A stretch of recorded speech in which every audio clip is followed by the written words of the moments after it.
Como você pode transformar o seu tempo na internet em dinheiro no bolso todos os dias?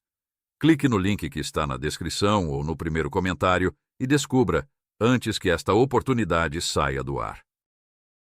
Eu nunca imaginei que o voleibol fosse um meio de vida, porque não era. Passou a se tornar ali um pouquinho, mas não era.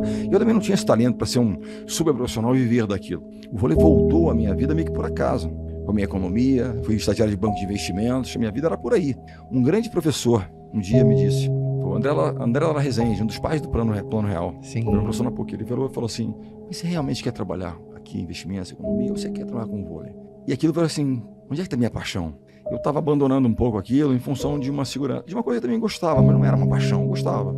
E aí até que um dia eu recebi um convite para dirigir um time na Itália, um timezinho pequenininho que estava caindo para a segunda divisão, uma jogadora brasileira, pô, Bernardo, tem tal. Assim, tem jeito, eu não era treinador, mas ela via alguma coisa assim, que eu era capitão de time, essa coisa. E aí eu cheguei em casa dos meus pais, eu já não morava com os pais, mas cheguei na casa dos meus pais para comunicar a eles que eu ia fazer uma aventura e ia para a Itália.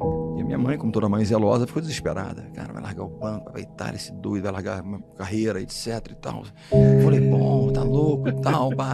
Não pode. E meu pai olhou para mim, é isso que você gosta, pai? Eu adoro, eu gostaria de dar uma tentada. Você vai e faz bem feito. E só volta quando der certo.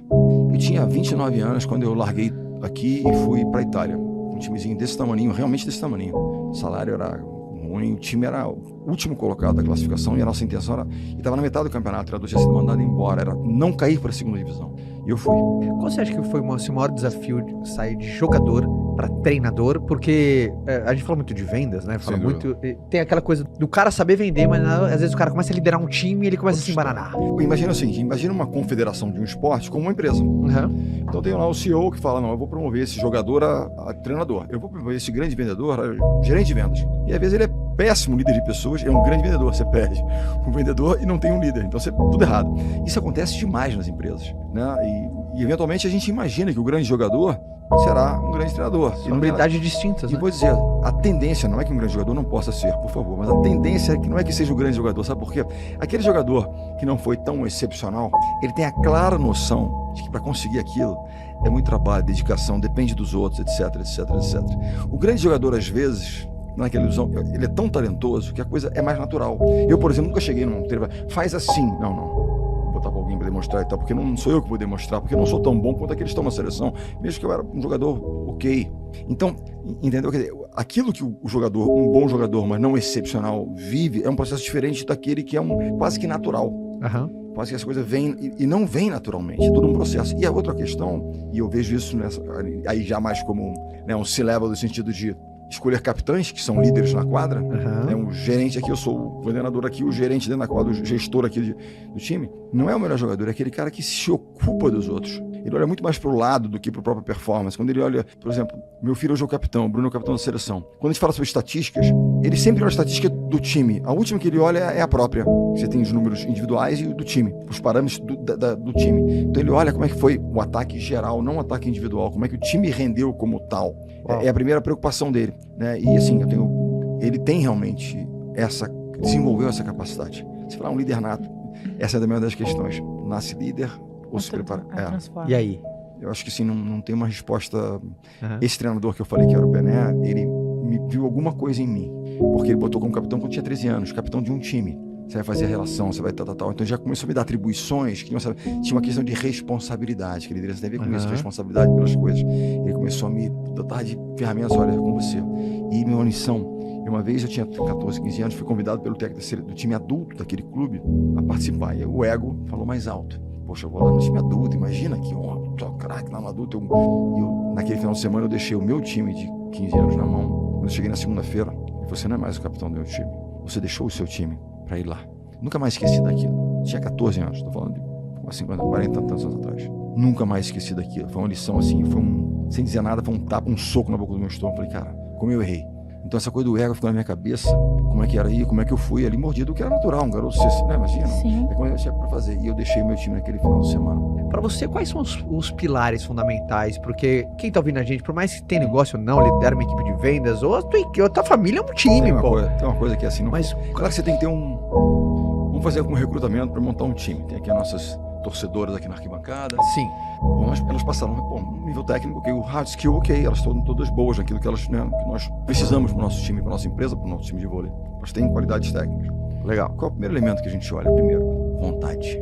Fome. Ponto. São PHDs, conhece PHD? Poor, Hungry, Driven. Vontade. Você não ensina. Aí você vai traduzir a paixão, brilho no olhar, tal, vontade. Tem uma história que eu conto, assim, que eu gosto de contar com meus pais, porque é uma história espetacular, que é do Escadinha, do Serginho, nosso líbero durante tantos anos. Ele escreveu um livro chamado Degrau por Degrau. E eu disse pra ele, não devia chamar Degrau por Degrau, devia chamar É Possível. Pra mostrar pra toda essa garotada que é possível. Com uma chance de dedicação, é possível. Você mudar de vida, transformar, né, a vida da sua família, etc. Tal, e ele fez isso. Mas a história dele é o seguinte, nos primeiros treinamentos nossos, quando ele chega à seleção em 2001, né, sem acreditar que ele tá achando a seleção, quando eu preferia de São Paulo e Pirituba, chega ali, onde é que eu tô, né? E nós vamos fazer um treinamento, não esqueci isso, na areia, a gente fazia um treinamento na areia, que é pré-temporada, né, um piso, um terreno que te exige mais em certas coisas, então na pré-temporada é interessante, assim como ele diminui o impacto no ponto de vista do salto, né, um piso mais duro, mas também exige muito mais... base, né? Exatamente, então a gente faz muito na base, muita areia, sempre fizemos na seleção e tudo. E ele, num certo momento, do treinamento intenso, assim, ele sai, vai numa lata de lixo e vomita ali do lado. Mas não para nada, sabe? Tá ficando, foi lá, vomitou, fez assim, ó. E volta. E volta. Falei, gostei disso. Não. Fiquei quieto, não falei nada. Daqui a pouco foi de novo. Ele voltou, mas não disse um ai. A vontade desse garoto é a seguinte, não tem tempo feio. Isso foi 2001. Ele foi até 2016, com 2 pinos nas costas, superou, tal, voltou pra fechar no Rio de Janeiro. E tem uma história no Rio de Janeiro, que eu vou, assim, se eu fosse falar, eu ia fazer um podcast só sobre a história dele e de tantos outros, né? Tive, assim, jogadores incríveis e pessoas, e diversas, né? Você pega o interior do Rio Grande do Sul, Gustavo, de Passo Fundo, aqueles caras ogro, sabe aquele alemãozão, vamos treinar. Ele era da geração dos 300, que eu chamo, o tempo inteiro. Ele encarnava Leônidas, sabe? Ele era o cara, assim, sabe? Então nós tínhamos isso aí. O Ricardinho, parecia aquele coisa do Gênio Indomável, tinha uma turma incrível, o Giba.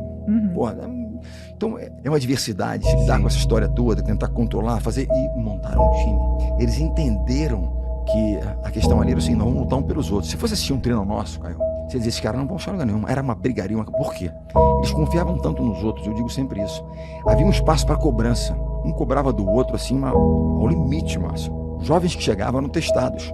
A primeira coisa que você olhava era a vontade, esse PHD. A vontade. Então, o Serginho mostrou isso, era a representação da vontade. Não ia faltar vontade nunca. E essa geração, mas tantos outros também, mas se você conseguir observar, ver o quanto ele realmente está disposto a ter essa vontade, que você vai aprender. O resto você vai aprender, vai desenvolver, vai fazer. A vontade você não vai ensinar. Você não vai ensinar. Você vai querer, tem que ter vontade. Ok, mas eu não tenho. Eu tenho vontade de outra coisa, não disso. O cara está disposto ali, ele vai se entregar. Entendeu? Então assim, eu quero vender. Eu não sei, mas eu quero aprender. Você vai me ensinar a vender, porque eu quero aprender, eu vou aprender. Mergulho, vai aprender. Vai aprender. Eu não quero, porque eu não tenho jeito, eu não gosto. Produtos. Você falou. Eu vendo sonhos. Eu vendo... Visão de futuro. Visão, conexão, propósito, é o seguinte, é Estratégia. Isso. Eu vendo pactos, sabe? Pacto. É pacto. Sim. Eu me irrito, me incomodo quando a pessoa rompe o pacto. Não, mas cara, nós pactuamos isso, né? Então, isso é uma coisa interessante porque você começa a estabelecer uma cultura que, em certo momento, não era eu que afastava certos jogadores que chegavam. O próprio grupo afastava. Porque não havia alinhamento. Não tinha sinergia, né? Era aquele que eles sentiam que eles não estavam dispostos a pagar o preço que era necessário, que eles não tinham alguns valores que para nós eram fundamentais, sabe? Muitas vezes você tem um solista incrível, mas nós somos uma orquestra. Nós somos uma orquestra. Né? E as pessoas muitas vezes não, porque o Joel, nosso querido Joel J, tem uma frase sensacional, que ele fala, nós somos anjos de uma asa só. Sim. Precisamos dos outros para voar. E voleibol é um esporte coletivo. Você faz tudo na interação. Isso é legal quando a gente para e olha para o mundo, né? Para empreender. É colaborativo, é complementar. Você é bom de vendas, mas eu sou bom de treinamento, gestão, o outro é bom de produto, o outro é bom de... Junta tudo. Aí sim, porque ninguém é bom de tudo. Abomina o plano B. Ok, mas tem que entender que o plano A, muitas vezes, ele precisa de um ajuste. É óbvio que precisa, desculpa. Mas não é um plano B que é apenas aquela proteção para você, na primeira dificuldade, largar o plano A. Não é isso, sim. Mas tem que entender... Aquele cara de emergência, né? Larguei. Não. Até porque hoje nós vivemos num mundo onde a resiliência ela é baixa. Sim. Você percebe isso? Eu fiz uma dinâmica na faculdade que me trouxe isso, né? A gente tinha uma turma com 35 alunos e eu fiz uma dinâmica, eu chamo de dinâmica McRaven. Eles são da área de empreendedorismo. Sim. E a matéria é liderança empreendedora. Eu peço eles façam um pitch para mim. Eu não quero que você venda um projeto para mim, eu quero que você se venda para mim. Eu quero ver 2 coisas suas. Você quer vir jogar no meu time. Eu quero saber qual é o seu ponto forte. O que você é bom e vai agregar pro meu time. Eu quero saber qual é o seu ponto fraco. A ser melhorado, a ser trabalhado. Tipo, humildade, autoconhecimento. Preciso melhorar aqui, isso aqui não é legal. Sim. Interessante, hein, mestre? Interessante essa dinâmica aí. Esse é legal, não é? Interessante. E veio assim, aí começamos a fazer isso alguns E aí? semestres atrás. E na primeira turma chamou a atenção, que é representativa de uma geração. É uma garotada de 18, 19, 21, 22 anos, que é na graduação, tem um outro um pouquinho, tem até estrangeiros de intercâmbio, Sim. tem uma espanhola nesse semestre agora, muito legal, muito bacana. Aí a garotada falou o seguinte, dos 35, pontos fortes foram muitos, não dá nem pra anotar. Ah, sou criativo, trabalho bem em equipe, blá, blá, blá, mas N, ok? Diverso, bacana, vários pontos fortes. Posso contratar todo mundo, que vai trazer muita coisa diversa, bacana. Pontos fracos foram só 2. Assumiram que não são disciplinados, procrastinam. Porra, método não, processo não, do meu jeito. Sou desorganizado. Prazo não, no meu tempo, não aperta com prazo. Mas a vida vai nos dar prazo. É verdade. E nós teremos processo aqui, não tem jeito, vai ter que ser processo, tem criação, mas tem processo. Para criar não tem processo? Tem Sim. processo, para Sim. criar não tem esse. Não cai do céu não são disciplinados. Segundo ponto, lidam mal com as frustrações. Ou seja, qualquer coisa desistem muito rapidamente. Não teve a primeira venda, um cara está começando. Não É quero a mais. resiliência, né? Baixa resiliência. Quanto você treinou disciplina e resiliência nesse processo? Fala pra mim. Nossa senhora. Todo dia.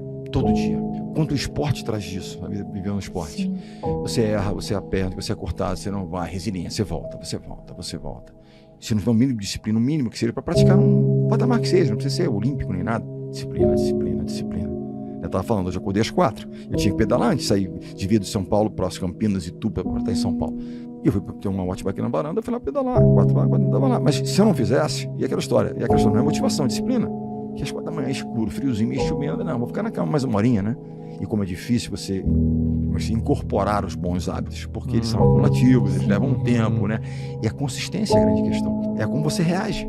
Aí é outra área que eu adoro, que é o estoicismo. É como você reage às coisas, não é verdade? Está fora do nosso controle, tem que tirar do foco. Ah, mas a imprensa criticou. No dia seguinte tem que voltar e fazer, tem que voltar e melhorar, né? Captura aquilo que é legal. Tem um vídeo do Shaquille muito interessante sobre criticism. Então nada vai me abalar muito. Eu fui criado por um sargento, literalmente, não, um padrasto dele, um cara, tal. Isso não vai me... Mas eu pego as coisas que eu considero tal, eu pego, vou tentar entender. As outras simplesmente me ignoro, vou fazer o que eu tenho que fazer. Porque não vai influenciar, não vai mudar o que nós temos que fazer, né? No dia seguinte, na hora seguinte, o que é que seja. É algo que não seja realmente, que tenha um conteúdo que possa te levar. As coisas têm que nos levar à reflexão. Porque o início do processo de crescimento é a reflexão. Você pergunta, como é que eu posso melhorar? Como é que eu posso ser um pai melhor? Como é que eu posso ser um atleta melhor? Como é que eu posso ser... Como? De que maneira eu posso, né, gerar um compromisso com o meu time? Como? De que maneira? Aí você vai buscar caminhos, mudanças. E como é duro mudar?